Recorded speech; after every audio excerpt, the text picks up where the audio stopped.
Ассалаумағалейкум ардақты ағайын, қадірлі Казспорт телеарнасының көрермендері. Эфирде көкпар бағдарламасы ересектер арасындағы Қазақстан Республикасының 17-ші чемпионаты. Бұл чемпионаттағы біз бүгін сіздердің назарларыңызға 8-ші ойынды ұсынып отырмыз. Солтүстік Қазақстан облысының көкпар командасы мен Адай-ата көкпар командасы. Солтүстік Қазақстан облысының құрамы мына тізімде көрсетеді. Рамазан Махатов, Еркебұлан Дүйсеков, Арлан Шәріп, Сүйінбай Мұратов, Аблайхан Махатов, Руслан Смағұлов, Алпамыс Ысқақов, Алмас Зайдуллин, Вадим Любарский, Султан Қаруллин, Нұрболат Шәкенов, Бақтияр Зейнуллин. Міне осы тізімдегі жігіттерді жетекшілік ететін Руслан Пшембаев, команданың жаттықтырушысы Рамазан Махатов. Ал олардың қарсыластары Адай-ата көкпар командасының құрамы мыналар. Бірінші нөмірде команда капитаны Дәулетбек Омбаев міне сіздердің назарларыңызда. Және одан кейін Ермек Көбей, Темірлан Сейітбеков, Ербол Ермағамбетов, Болатбек Әлімбетов, Ғалымжан Мұстафаев, Ұлан Байтүреев, Ынтымақ Әліпбаев, Шымболат Ақбаев, Александр Пупенко, Бақытжан Әзімбай және Мұсабай Сәрсебаев. Ал команданың жетекшісі Қанағат Сүйебаев, жаттықтырушысы Бақытжан Кенжебеков. Маңғыстау облысының тізімі осы. Ортадағы төреші Нұрдәулет Момынов, оның көмекшілері, яғни қапталдағы төрешілер Ақылбек Меңдіғалиев, Бейбіт Салмаев, Әділ Жұмабеков. Бұл жерде төрешілердің де қазіргі таңда осы өздері ойнаған, өздері көкпардың ережесін өте жақсы білетін азаматтарды төрешілік қызметке тағайындап отырғаны өте қуантарлық жағдай. Мәселен, Нұрдәулет Момынов көкпардан Азияның чемпионы. Сонымен Нұрдәулет Момыновтың пәрмені берілді және ойын басталды. Бірінші минуттардан бастап Солтүстік Қазақстан облысының жігіттері тақымға Серкені басып алуға тырысқан, бірақ жерден іле алмай қалды. Әлде болса тартысты бәсеке. Маңғыстау облысының палуандары дәл қазір Серкен тақымға басып алды. 6-шы нөмірдегі Ғалымжан Мұстафаев. Бірақ солтүстіктің қорғанысы қатты болып, Серкені ойын алаңның сыртына шығарып жібергенін көріп отырсыздар.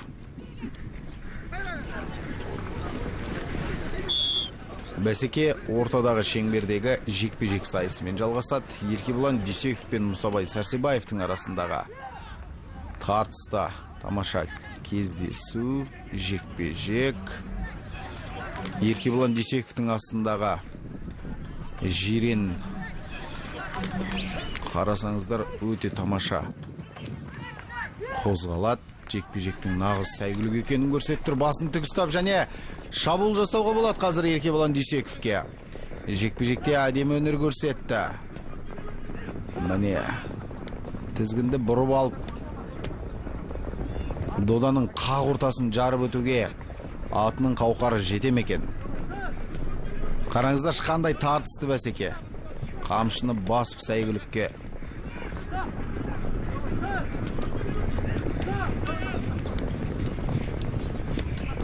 Жігіттердің баршасы ентіліп жерде жатқан Серкеге ұмтылуда. Маңғыстаудың балуандары еңкейгенімен Серкен жерден көтере алған жоқ. Тиісінше төрешінің ысқырығы. Төреші 1 минуттың ішінде Серке жерден көтерілмеген жағдайда ойынды тоқтатуға мәжбүр. Ойынды тоқтататты, ортада жекпе-жек сайысын қояды. Еркебұлан Дүйсеков пен Мұсабай Сәрсебаев қайта шықты. Бұл жолы Мұсабай Сәрсебаевтың қанжығасы майланатын сияқты. Серке Мұсабай Сәрсебаевтың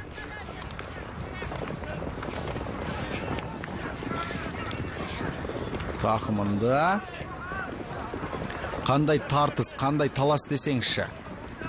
Маңғыстаудың балуандары жан жақтан қыспаққа алып қарсыластарын өзінің командаласын алға қарай сүйреуге дайын.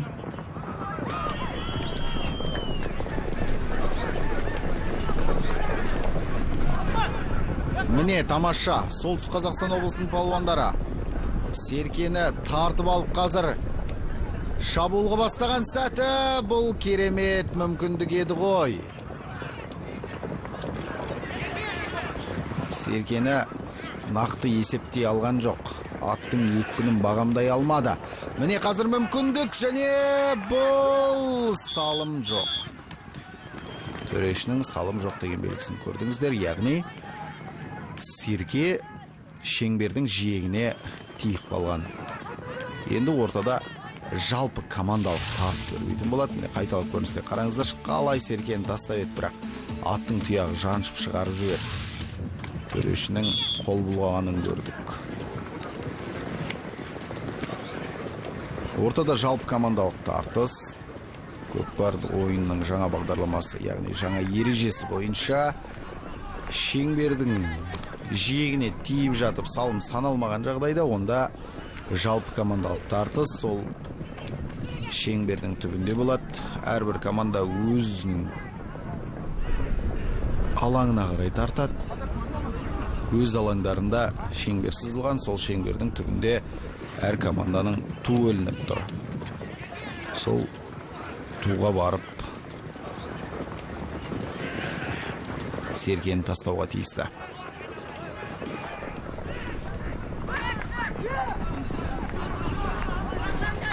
Әлде болса Серкеге дейтін талас өрбіп жатқанын көріп отырмыз.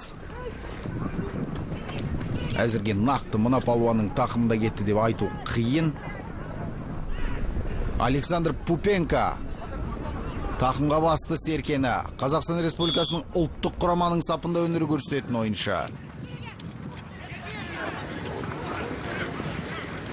Дегенмен ойын алаңның сыртына шығып кетті Серке. Енді ортада қайтадан жекпе-жек сайысы. Тез бастап кеткен жігіттерді көріп отырмыз. Еркебұлан Дүйсеков пен Мұсабай Сәрсебаев қайтадан жекпе-жекте өнер көрсетуде.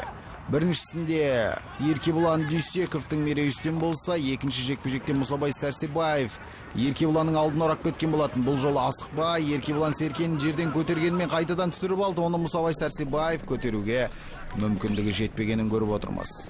Қайтадан Еркебұлан Дүйсековтың мүмкіндігі бар еді, бірақ тамаша мүмкіндіктер жіберіп алып жатыр жігіттері. Бозатпен міне ойынға араласқан Маңғыстаудың палуандарын көріп отырмыз. Сонымен әзірге Серкені жерден көтерген ешкім жоқ. Міне Еркебұлан Дүйсеков өзінің олқылығының орнын толтырды, және қазір шабуылға шығуға мүмкіндік бар. Бір ғана қорғаушы алдап өтуге болатын еді, бірақ қаптаған қалың адай аталықтар Еркебұлан Дүйсековтың жолын жауып тастады.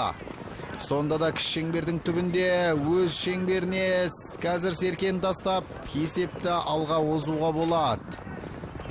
Әзірге 0-0 қос команданың жігіттері де нақты басымдықпен ойын көрсетіп жатқан команданы көріп отырған жоқпыз. Десек те екеуі де мықты. Әсіресе Солтүстік Қазақстанның жігіттерінен көп жанкүйерлер мұндай ойынды күтпесе керекті.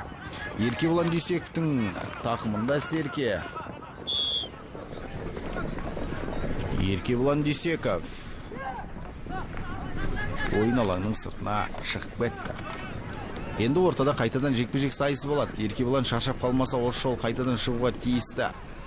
Бірақ ауысып кетуде мүмкін. Мұсабай Сәрсебаев шыққан сияқты. Сонымен көрейік. Еркебұлан әлде болса ортадағы алаңнан кете қойған жоқ.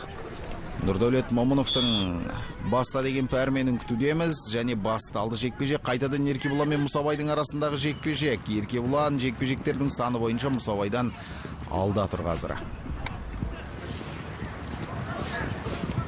Еңкеуге тиісті қазір екі палуанда, бірақ бір-бірінің ығына көнбейміз дегендей ұрымтал сәтті күтіп жүргені анық.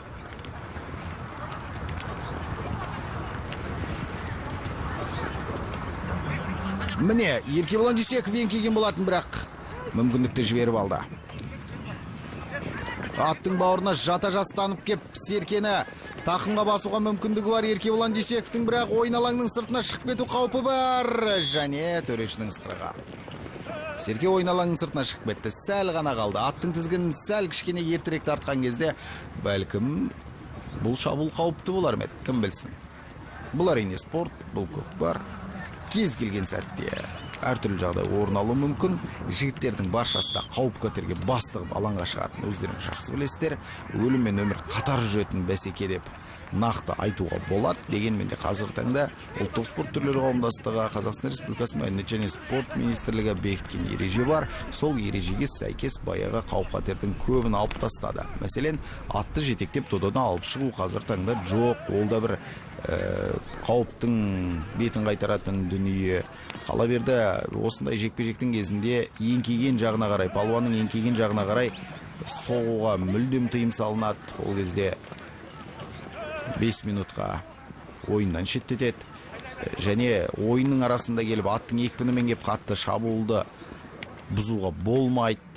Яғни соғуға болмайды. Онда да қатаң ескерту беріледі. Еркебұлан Дүйсекеевтің нағыз қара күштің есі екенін көрсеткенін көрдіңіздер. Тіпті атымен қосып Мұсабай Сәрсебаевты жылжытпай қойды орнынан. Бір жағынан жабысып, сәл ғана ыңғайсыздау келді. Егер сол оң жағынан келіп қалғанда өзінің, онда Еркебұлан Дүйсекеев кім білсін тартып алар ма еді Мұсабай Сәрсебаевтың тақымынан. Сонда да бәсеке әрі қарай жалғасады. Қазір маңғыстаулықтардың кезекті шабуылы. Маңғыстаулықтар командалық жүйеде өте жақсы өнер көрсететін командалардың бірі һәм бірегейі болатын. Міне қазір жетті, бұл Темірлан Сейітбек болуға тиісті. Әттеген ай. Тура шеңбердің үстінде аттың сүрініп кеткенін көрдік. Бірақ бұл жерде төреш қандай шешім қолданар екен? Қараңыздар. Бұл жерде бір аса қатты соққымен соққан жоқ. Жай ғана аттың екпіні қатты шауып та келмеді, өздеріңіз көрдіңіздер. Төреш өте дұрыс шешім қабылдағанын көрдіңіздер. Яғни ол аттың өзінің кінәсі екенін. Александр Пупенко қазір ат тұяғының астында жаншылып жатқан Серкені суырып алуға бар күшімен талпынғанымен әлде болса шабуылдың шикілеу екенін көрсетіп алды.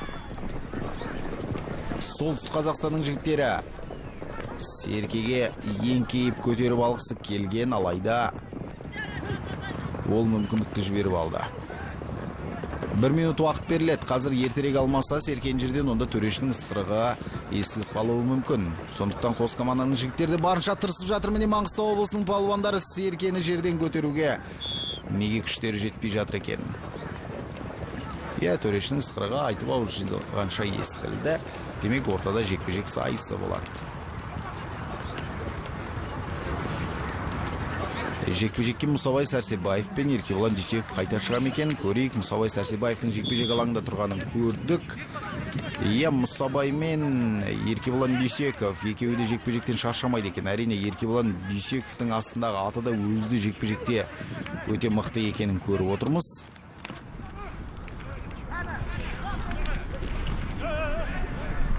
Екеуі бір-бірінің қателесетін тұстарын бағып, асықпай ұрымталы сәтті күтіп жүргені белгілі жағдай. Еркебұлан Дүйсековтің қараңызды атты әдемілеп тұрып, қапталына қойып қоятты, одан кейін барып еңкейді, бірақ аты қанша жағдай жасағанмен Еркебұлан Дүйсеков соны ақтай алмаған секілді.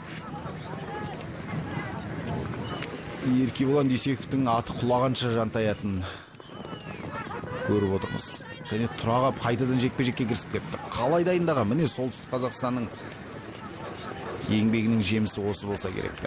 Бірақ кішкене командалық ойын әлде болса шикілеу екені көрініп тұр. Осы Еркебұлан Дүйсеков сияқты өте мықты палуандарға бір пасты алып кетіп, ары қарай жалғыз өзі шабуылға шығып, болмаса қарсыластарын бөгеп тұрып, Еркебұлан Дүйсеков сияқты бір ойыншыны шеңберге қарай ұзатып жүретін бір-екі ойыншы жетпей тұрған сияқты.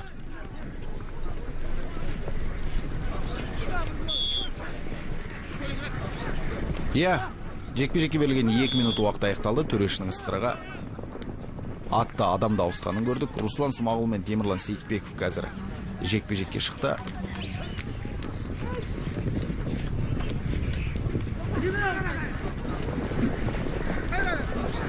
Тамаша.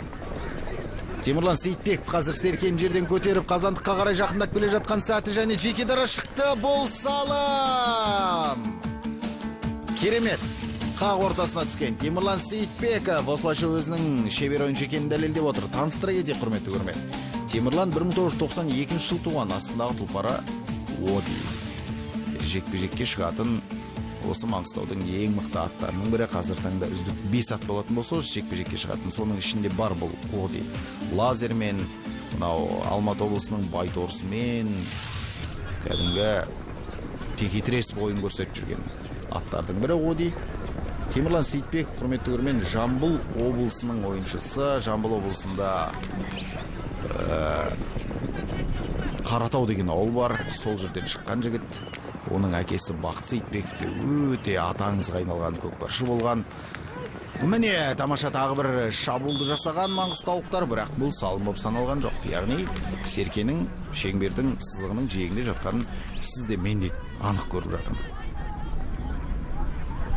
Содан Темірлан Сейітбековтің әкесі Бақыт Сейітбеков те осы Әулиеата құрамында өнер көрсетіп, Қазақстанның бірнеше дүркін чемпионы болған азамат екенін естеріңізге сала кетейік. Сондықтан қанда бар қасиет екені бұл қазақтың және әкеден балаға, атадан балаға даритын керемет өнер екенін осыдан-ақ байқауға болады.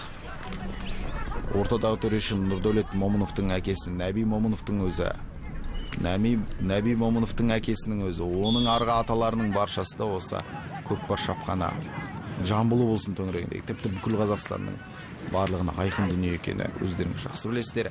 Әулиеатаның, еліміздің 9 дүркін чемпионы болған, Әулиеатаның құрылуына себепкер болған негізінен Нәби Момынов, осы Нұрдәулет Момыновтың әкесі екенін біз естен шығармауымыз керек. Жалпы еліміздегі алғашқы чемпионаттардың өтуіне, көкпардың осылай қарыштап дамуына септігін тигізген азаматтардың бірі де осы Нәби Момынов екенін біз ешқашан естен шығармаймыз. Өйткені бұл тарих алтын әріптермен жазылған ол кісінің есімі.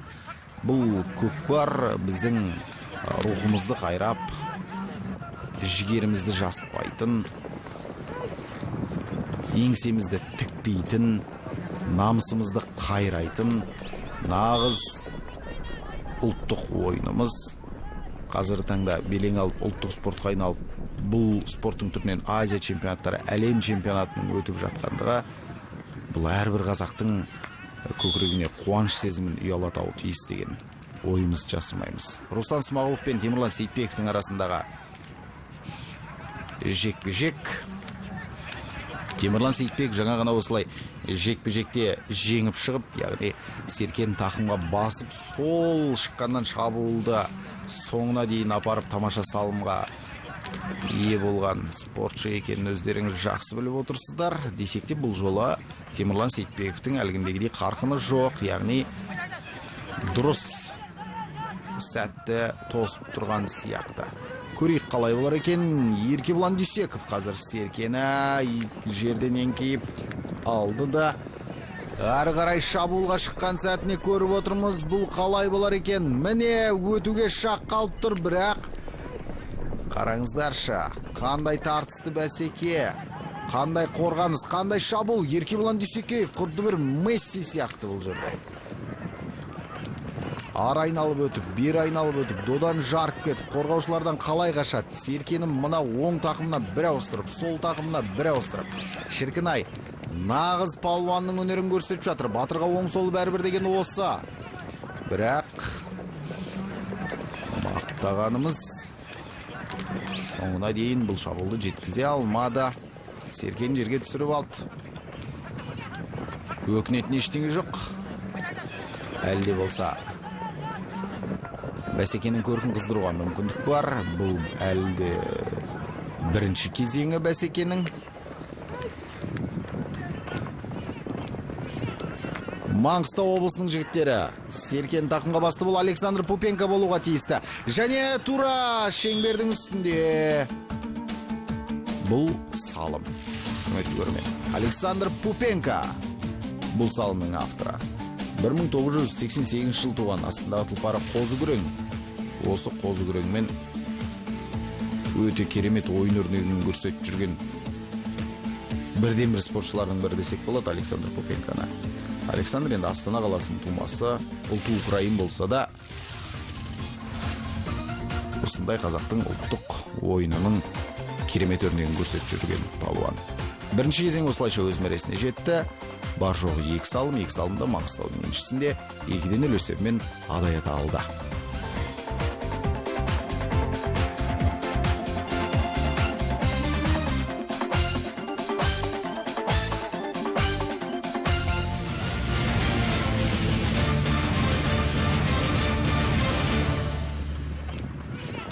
Арнамызға енді ғана қосылған көрермендер болса, айта кетейік, бұл 17-ші көкпардан Қазақстан Республикасының ересектер арасындағы чемпионаты. Дәл қазір бұл бағдарламамызда Маңғыстау облысының Адай ата көкпар командасы мен Солтүстік Қазақстан облысының Құрама көкпар командасы өнер көрсетуде. Әзірге Адай аталықтар 2-0 есебімен алда келе жатыр, өздеріңізде көріп отырғандарыңыздай. Сонымен бірінші салымның авторы Темірлан Сейітбеков болатын, одан кейін Александр Пупенко есепті еселіп кеткені естеріңізде шығар. Ортада жекпе-жек сайысы Серке ойын алаңының сыртына шығып кеткеннен кейін жекпе-жектің болатыны хақ. Бағанадан бері Еркебұлан Дүйсеков пен Мұсабай Сәрсебаевтың арасындағы тамаша жекпе-жектерді көріп отырдық. Мұсабай Сәрсебаевтың орнын Темірлан Сейітбеков қайтадан ауыстырды. Еркебұлан Дүйсеков пен Мұсабай Сәрсебаевтың арасындағы кезекті жекпе-жек. Бұл Мұсабай мен Еркебұланның арасында Еркебұланның мерей үстем болып келе жатқаны түсінікті. Қазір де міне Серкені тақымға басып алды. Енді шабуылға шығу керек. Бірнеше рет осылай шабуылға шыққан, бірақ олқылықтарын жібергені естеріңізде болуға тиісті. Бірақ осы жолы Еркебұлан қалай болар екен? Міне айналып өткен сәті шеңбердің дәл түбінде және салым болуға тиісті. Бұл салым, ардақты ағайын. Доданы қақ жарып келіп, Еркебұлан Дүйсеков өзінің тамаша ойыншы екенін ақыры дәлелдеді. 1994 жыл туған шабандоз Еркебұлан Дүйсеков. Міне қасындағы әріптестерінің, командаластарының қуанышында да шек жоқ. Астындағы тұлпары Қасқалдақ, Солтүстік Қазақстан облысының ойыншысы. Ойынның 22-ші минутында тараз басын теңестірмесе де өз командасының қоржынына бір ұпай, бір салым алып келді. Есеп 2-1. Енді мүмкіндік бар. Бір ғана салым айырмашылығы, ол нақты әулі Адай аталықтардың жеңісі деп айтуға келмейтін дүние. Десек те, Адай атаның ойыншыларының барлығы өте мықты. Ұлттық құраманың сапында өнер көрсететін Ермек Көбей, бұрындары өнер көрсеткен Дәулетбек Омбаев, Ұлан Байтөреев, қазір таңда ұлттық құраманың мүшесі, Александр Пупенко сияқты өте мықты белді ойыншылардың баршасы Адай атаның құрамында өнер көрсететіні. Сіздер біз команданың құрамын таныстырған кезде түсінген боларсыздар. Соның өзінде осындай тегеурінді мықты командаға терезес тең ойын өрнегін көрсетіп отырған Солтүстік Қазақстан облысына бүгін таңғалып отырған көрермендер өте көп шығар. Еркебұлан Дүйсеков тағы да жекпе-жекте өнер көрсетуде. Еркебұлан Дүйсеков өте шаршамайтын спортшы екен. Шіркін-ай, осындай кезде бір 3-4-ті атты әкеп Еркебұлан Дүйсековке бірінен бір өтіп тұрған өңшең қылқұйрықтарды беріп қойсаң, біраз ойын өрнегін жалғыз көрсететін ақ палуандардың бірі екен. Бәлкім дәл осылай ойын өрнегінен жаңылмайтын болса, онда бәлкім ұлттық құраманың сапында да алдағы уақыттарда өнер көрсетіп қалуға жасырын емес, өйткені небәрі 22 жастағы спортшы Темірлан Сейітбековпен қазір тартысты көріп отырсыздар. Екеуі де екі команданың көшбасшылары десек болады. Темірлан Сейітбеков те алғашқы салымды Маңғыстау үшін салса, Еркебұлан Дүйсеков те Солтүстік Қазақстан үшін алғашқы салымдарды салған жігіттер. Еркебұлан Дүйсеков, қараңыздар, атты қалай жұмыс етеді, қалай қозғалтады. Әй, керемет, міне қалай өтіп кетті, қараңызшы. Әй, шіркін-ай, бұл салым болуға тиісті еді. Еркебұлан, сәл ғана кеш тастадың ғой. Еркебұлан олқылықтың орнын толтыру керек, бірақ әріптестері тіпті Серкені көтере алмай жүр бұл жерде. Еркебұланның жалғыз өзінің ойнап жатқанын осы жерден ақ байқауға болады. Командалық әріптестері сәл ғана жауып көмектескен кезде бәлкім Еркебұлан есепті теңестірер ме еді. Міне, сәл ғана еңкейсе болды, бұл салым. Сәл ғана еңкейіп іліп кетсе болған еді, бірақ маңғыстаулықтар қазір Серкені сүйреп шығарғанын көрдіңіз. Александр Пупенконың Бірақ тақымға баса алған жоқ. Әлде болса Серке жерде, бірақ Маңғыстаудың жігіттері Серкені жерден көтерді. Қандай тартыс, қандай бәсеке. Ойын алаңның сыртына шығарып алып, жігіттер таласып жүр. Енді ортада жекпе-жек сайысы болады қайтадан. Еркебұлан Дүйсеков тіпті осы жекпе-жекке шығатын болса, онда мүлдем өкпеш жоқ балуан деп айтуға болатын шығар.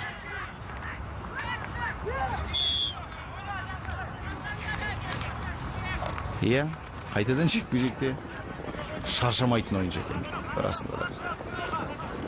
Еркебұлан бүгінгі ойында ерекше көзге түсіп отыр.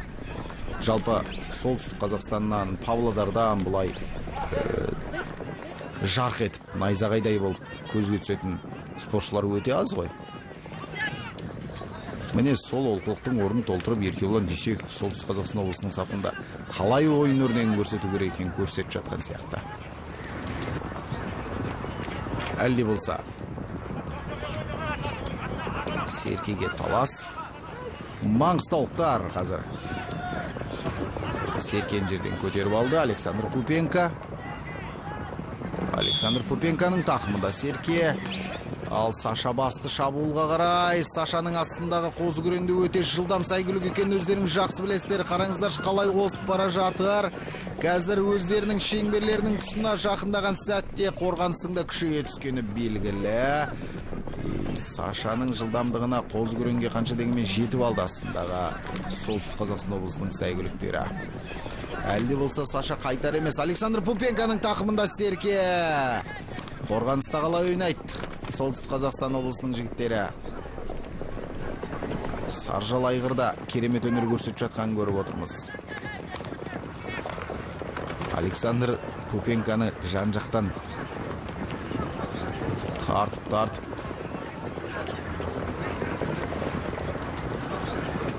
түгін қоймады десек шарасатын шығар. Александр енді командалық әріптесіне Серкені ұзатып жіберген көрдіңіз, бірақ ол кезде жерге түсіп қалды. Егер 1 минуттың ішінде Серке жерден көтерілмейтін болса, онда Нұрдәулет Момынов ортадағы төреші ойынды тоқтатуға мәжбүр болады.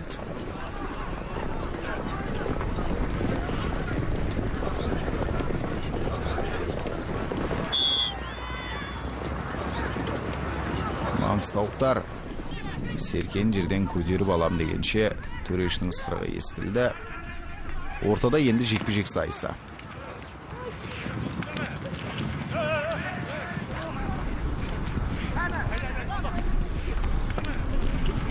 Серкені қақ ортаға тастаңдар дейтін тапсырмасын айтуда.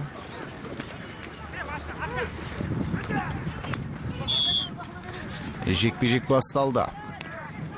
Алмас Зайдуллин Темірлан Сейтбековке қарсы өнер көрсетуде. Еркебұлан Дүйсековті Алмас Зайдуллин алмастырған екен. Енді қанша дегенмен тоқтамай 30 минут жарты сағат ойнау енді Еркебұлан үшін үлкен жетістік. Қайта-қайта жекпе-жекке шығып, оның арасында салым салып, бүкіл шабуылды ұйымдастырып, шіркін ай десеңізші, шабуылдан шығып қорғанысқа кетіп, тамаша ойыншы екен. Ортада жекпе-жек Темірлан Сейтбеков пен Алмас Зайдуллиннің арасында. Алмас Зайдуллин қазір Серкеге еңкейгенмен Темірлан Сейтбеков оның алдын орап кететін сияқты. Әттеген ай, Темірлан Сейтбековтың әкесі Бақыт бұлай еңкейген кезде Серкені аспанға лақтырып барды тақымға басатын деп аңыз қылып айтып отырады. Оның құрдастары, бірге ойнаған әріптестері.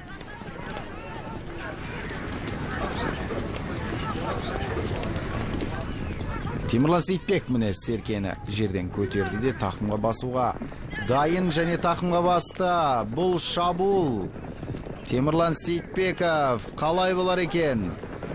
Аттың тізгінін арбыр бір бұрып жүріп қазір ойын алаңның сыртына шығып кетуге шақ қалған сәті тура көкпар алаңның жиегімен шабуылға шығуға тырысып бағуда. Командалық әріптесіне Серкені ұзатып жіберді. Қалай ашықтан ашық тұрған Ермек Көбей қазір Серкені тақымға басып алып кеткенін көріп отырмыз. Ермек Көбей бүгінгі ойында көп көрінген жоқ, дегенмен ұлттық құраманың ойыншысы, бұл да өте мықты ойыншылардың қатарында. Бірнеше жыл болды осы көкпарда көшбасшылардың бірі болып жүргеніне, және Ермек Көбей жалғыз өз жеке дара келе жатыр. Бұл салым болуға тиісті енді. Асықпай үстіне кеп тастады. Астындағы атының жылдамдығын қандай екенін өте көрдіңіздер. Ермек Көбей таныстыра кетейік, 1984 жылы Жамбыл облысында туған. Астындағы тұлпары жалғасқа. Міне ойынның 30 минутында есепті 3-1-ге жеткізіп отыр.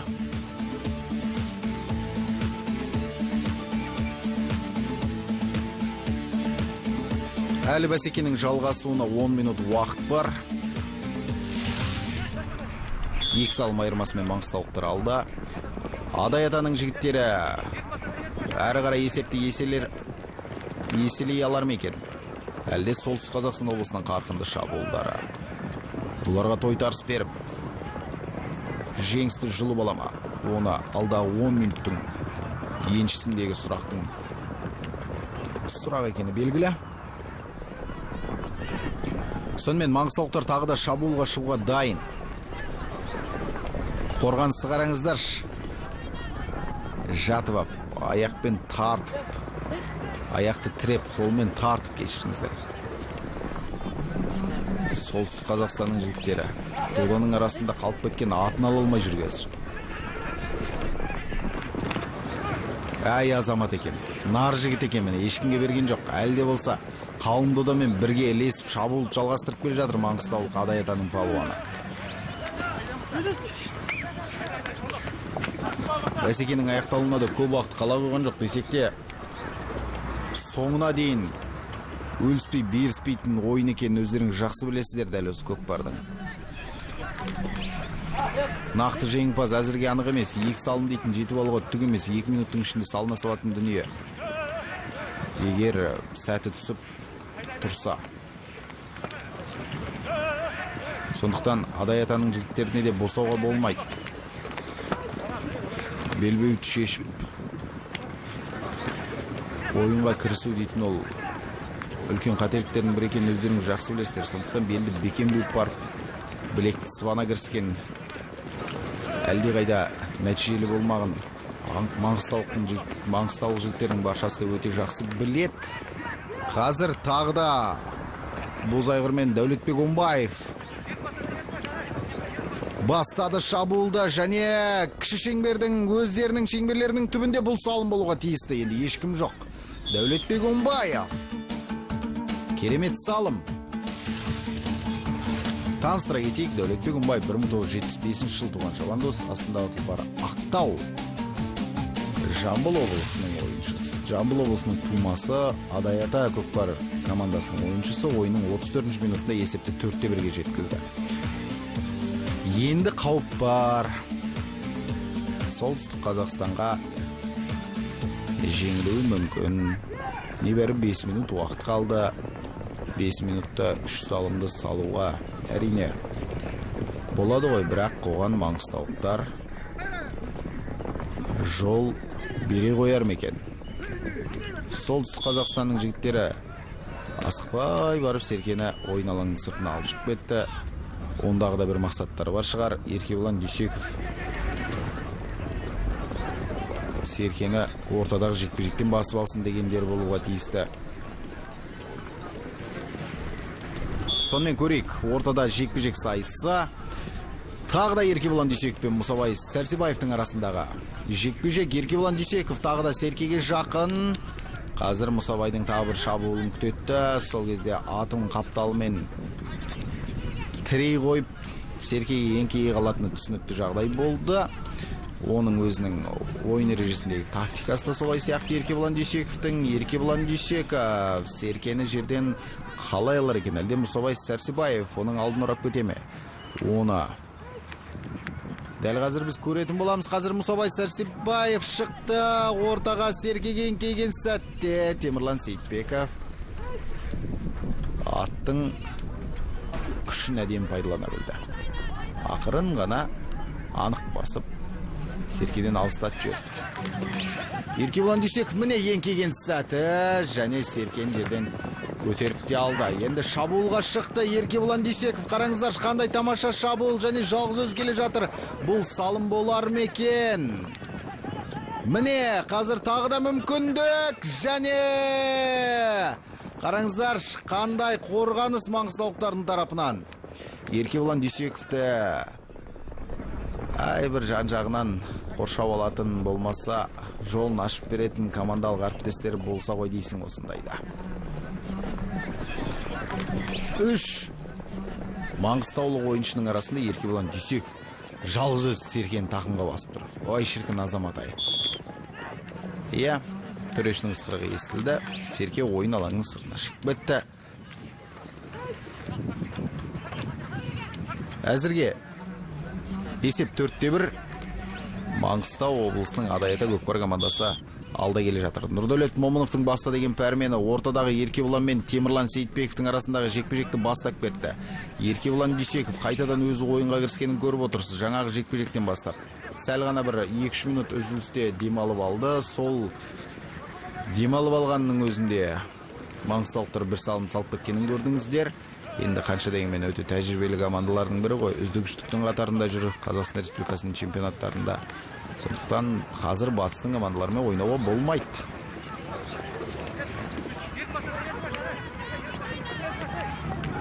Бүгінгі таңда расымен де шүкір ету керек, барлық командалар өте мықты.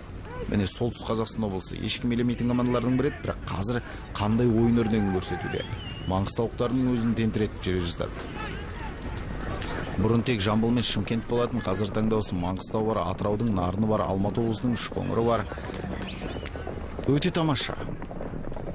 Солтүстік Қазақстан шықты. Қарағандының жігіттері қалай жасақталып келеді. Барлығының аттары да күшті, өздері де күшті. Ортада қайтадан жекпе-жек сайысы ойын өрнегінің көркін қыздыруға тиісті. Еркебұлан Дүйсеков бұл жол тағы шығар ма екен? Иә, соңғы сәттері ғана қалды, сондықтан бар күшін бойына жинап жекпе-жекке шығуға тиісті. Иә, біздің жорамалымыз өте орынды деп ойлаймыз. Еркебұлан Дүйсеков пен Мұсабай Сәрсебаевтың арасындағы жекпе-жек. Маңғыстаулықтар қайта-қайта Темірлан Сейітбеков пен Мұсабай Сәрсебаевты алмастырып жекпе-жекке шығарып отырса, солтүстік Қазақстанның жігіттерінің арасынан тек Еркебұлан Дүйсеков қана жекпе-жекте өнер көрсетуде, және Еркебұлан Дүйсеков кезекті бір шабуылды бастауға өте құштар екенін көрсетуде. Атын қалай артқа қарай жүргізіп, көкпар алаңының сыртына шығып кетпеуге жағдай жасап отқан көріп отырмыз. Және жеке дара шеңбердің тұсында Пупенко ілінбей қалды. Бұл салым қандай шебер ойыншы десеңізші. Шеңберден өтіп бара жатып тастап кетті. Еркебұлан Дүйсеков өте тамаша. 1994 жыл туған ойыншы.